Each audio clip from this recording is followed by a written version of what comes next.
As the virus spreads, so does the stigma attached to Ebola. Liberians in the United States say they are facing social isolation, adding to the pain of losing family and friends to Ebola back home. CCTV's Ryntjes reports from one Maryland community on how some Liberians are coping with what they call discrimination.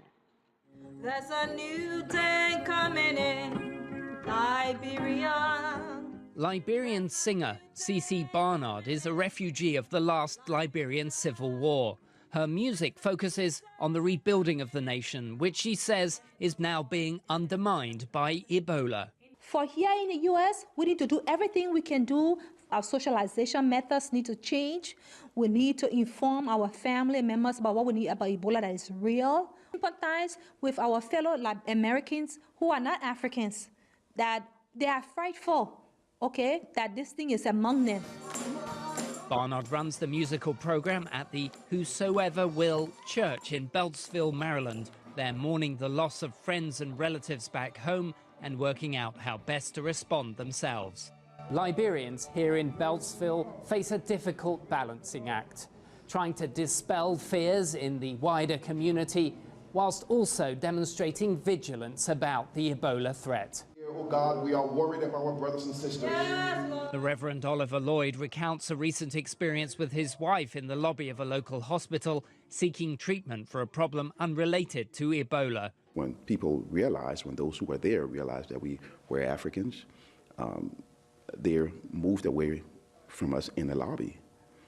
And I felt very uncomfortable with that. But again, you have to be conscious that people respond based on the information that they've received. Since the outbreak began in March, one Liberian, Thomas Eric Duncan, flew to the US, went to hospital when he had a fever and was misdiagnosed. When he came forward again with severe symptoms, 2 US nurses were infected, raising doubts about medical protocols.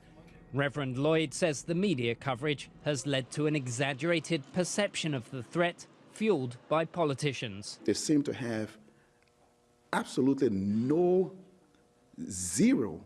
complete zero, absolute no information about Africa. I heard a politician whose name I cannot remember even call African, we do not need those people in this country at this time. Is the White House considering a travel ban? I can't speak for the White House. Do you know if Liberians are urging American political leaders not to push for a travel ban, an action that's been opposed by President Barack Obama. They say it would send the wrong signal to West Africans who might choose to evade the restrictions and worsen the spread of Ebola.